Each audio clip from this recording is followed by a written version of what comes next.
Right, next up, safeguarding. So, first things first, what is safeguarding? It's worth knowing. Hopefully most of you have done your level 1 safeguarding already because it's been a while since we gave it to you to do online. If you haven't done your safeguarding level 1, or some of you have done level 2 as well, then please just let me know and I will send it to you and I'll get you to do all your safeguarding training. We really need by the summer to have everyone kind of up to date with their training. Because I'm assuming that you've already done it, I'm not going to talk you through what safeguarding is, all the types of abuse, all that kind of thing, because I'm going to assume you already know.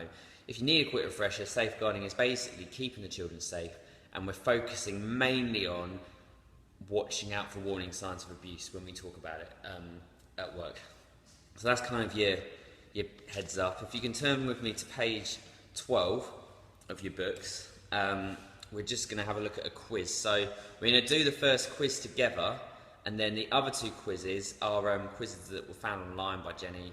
The first one is the easy one, the second one is the hard one, and the third one is one which is kind of for people who are like social workers. So you're not necessarily going to be expected to know the answers to all of these, but if you just have a little work through them, try your best of the answers, all of that kind of thing, we'll come together and have a look at quiz number 1, and then quiz number 2 and 3.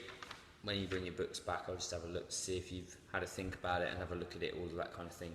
So, quiz number 1, if you want to pause the video and do it now. Right, okay, I'm going to assume that you've done the quiz and move on to talking through the answers. So, some of the answers in this quiz are a little bit ambiguous, and you're probably going to look at it and be like, oh, it could be this, or it could be this, or it could be that. Yeah, you're kind of right. So, the answers which were officially given to us based on the online quiz, obviously, I'm going to tell you, but at the same time, there's a bit of give and take, so that's good to know. Question number 1. The answer is bruised cheek. So obviously, no, I didn't tell you, I told the other group. If you were to walk into a wall and hit your face, you're more likely to hit the things that are sticking out, like your nose, maybe the side of your head. You are very unlikely to hit and bruise your cheek on a door or a wall if you walk into it. Whilst a knee and a foot, they're a bit more kind of easy to injure. Just for you could drop something on your foot, you could fall on your knee or your elbow or something, but like a cheek's not a prominent part that like easily gets hurt. Question number 2, reluctance to approach staff, you're more likely to be a sign of, well actually, like, what was the answer? The answer, I think, was emotional abuse. But really it could be a sign of all three. Like, if they're reluctant to come near you, if they're reluctant to touch you or talk to you or pee near you, that's a bit of a warning sign. It's worth thinking about for all of the different types of abuse. To be honest, you're not going to come up to someone and say, someone is being very reluctant to come near me, I think it's a sign of emotional abuse. You're more likely to just say, I'm a bit concerned because I've seen this thing.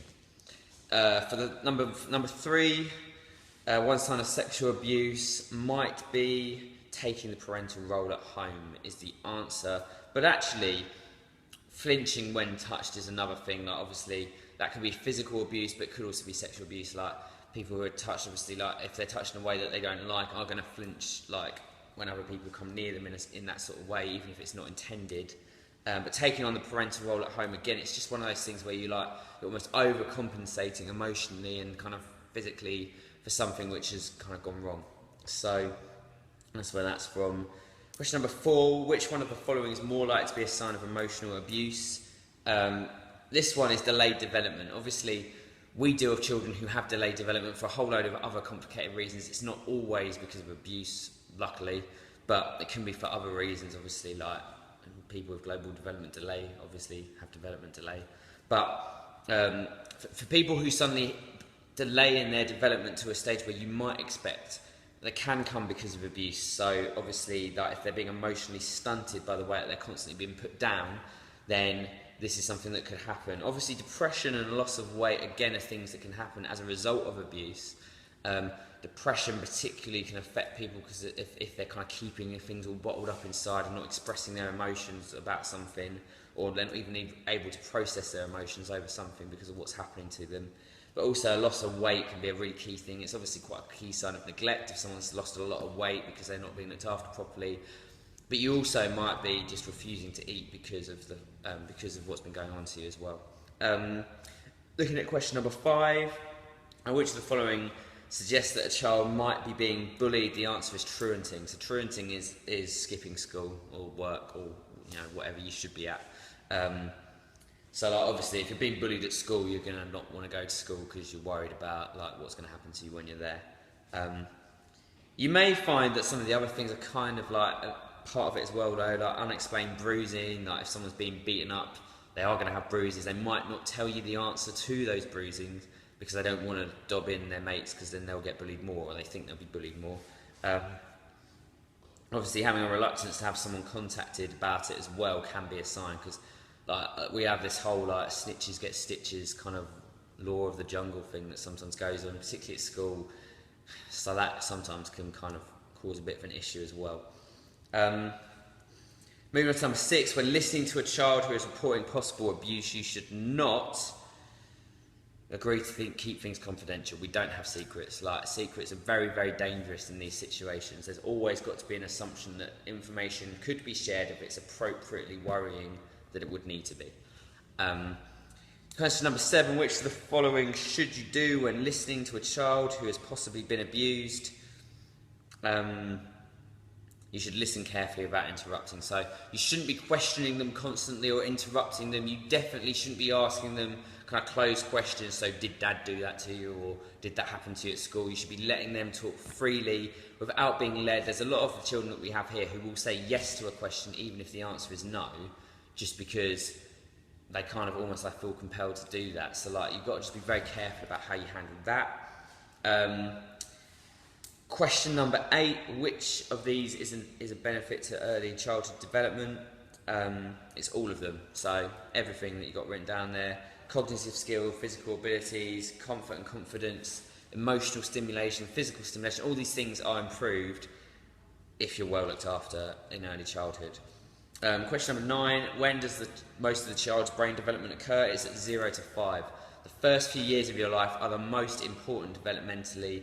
If something traumatic happens to you in that period, it's possible that you won't recover from it, or you'll have long-lasting scars as a result, either mentally or physically. So, some of us were dropped on our heads as babies or whatever else and have little scars wherever kind of from that period. The same thing happens emotionally. Like if you are abused as a very early child, there are signs that can crop up and types of behaviour and bad memories and nightmares and all the rest that can occur as a result of that. And number 10, what does the cognitive process in early childhood development focus on? It focuses on the development of language and all mental activities. So within that, emotional communication control is kind of a part of it. So is small muscle control and coordination, but kind of learning your development of language is one of the most important kind of early childhood development things that we have. Obviously, most of your language you learnt through taking it in when you were young and people constantly talking to you even though you couldn't respond back. And then suddenly you pick up on language and go for it. It's the same way a lot of people who want to learn a language now would like watch lots of TV programs in that language, because you're starting to take on board everything, even if you can't communicate with it straight away. So yeah, that's the quiz. Hopefully you found that kind of interesting and useful. As for Safeguarding Quiz 2 and Safeguarding Quiz 3, if you want to know the answers, then come and when you give me the book, I'll give you a little answer sheet so you can see. But obviously, if you can give those a go yourself as well as you come with me, just so I can see you've kind of taken a bit of time to think about these things as well. I just don't have time basically for this video to talk through every single answer, but I can give you an answer sheet if you want one at the end. If you move on to page 20, you will see a great big thing that says ACT. So this is all about acting on your concerns, making sure that what you do is about, how do you report concerns safely if you have one. So obviously the A is for act on your concerns. The C is for child-centred, so making sure that the safeguarding of children is the most considered important thing. So in everything that you're thinking about, if you see something that concerns you, looking after a child is the most important thing, making sure that they are safe and that there's nothing wrong going on to them. And then number 2, time counts. So basically, as soon as you see a concern, you should be reporting it immediately. Don't sleep on it. Don't wait to the end of the session. If you see something that concerns you or you're not sure about, talk about it straight away. The time that we have might be absolute vital. If you see some signs of physical abuse in a child and you tell us at the end of the session when that child has gone home and it turns out it was the parents who were doing it, there is vital time that we have to consider things before they get picked up if you tell us straight away. So just kind of don't wait on things, like report things. It's better to be told, oh yeah, don't worry, we've got that all under control, and to feel a tiny bit silly occasionally, than it is to not say anything for something to have actually happened and properly gone wrong, and then you'll feel really silly. So, and honestly, at that point, it also becomes quite conflicting, kind of, in terms of what we do next if we knew something that we didn't report. So, you just got to be really on it and careful not to delay, not to think that what you're thinking is silly. Like, go for it, report things, express your concerns. It is important. If you look at the rest of page 20 and 21, you'll see that there are 3 scenarios. All of these safeguarding scenarios are things that kind of we have seen before at Park, but the details are all totally made up. So the address is made up, the child's name is made up, any dates are made up. The scenario date next to the scenario name is the date that the incident happened, which is just so you can fill in the cause for concern. If you turn over the page to page 22 and 23, you will see a blank cause for concern sheet. What I would like you to do is to pick one of the 3 scenarios on pages 20 and 21 and to write out your own cause for concern on pages 22 and 23 based off of that. So I'll give you some time to do that if you just want to pause the video and give it a go.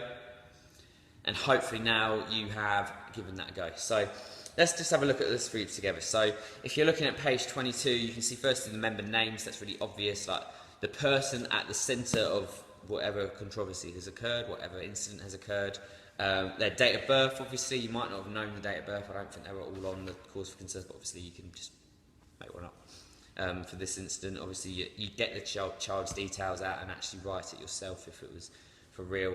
These cause for concern official sheets, nah, don't worry about that, let's carry on.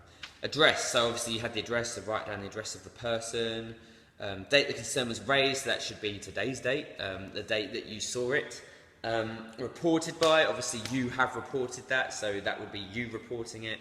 And then reported to, the person you should report this to would be obviously your team leader or manager, whoever is closest and most accessible and available given where you're at and what's going on in the day. Details of the concerns, obviously you'd write down as much as possible. Hopefully you wrote down as much detail as you could. So exactly what you saw, exactly what you heard, anything that occurred, and just write the whole thing down in as much detail as possible, and then you sign it and date it.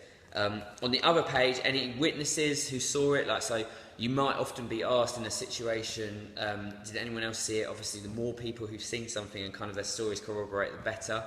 If only one person sees it, sometimes you're not easy to trust, but actually our minds often will just exaggerate the details or make little things up. That's why we ask you to report it straight away, because the more you dwell on something, the more you'll think about it, and your brain can kind of twist what it looked like.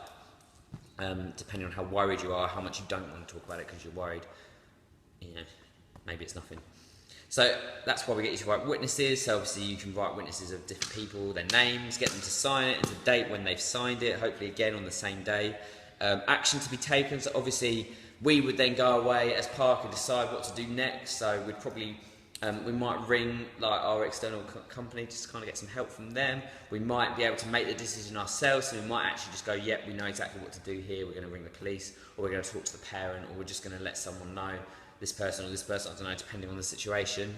So we would detail that out there. The person who's made that decision, so the manager who's made the decision, would then write it out and sign it, and then later you can write out what has happened next. Was there an outcome? Where's it going? Is it going to court? Has it been dealt with?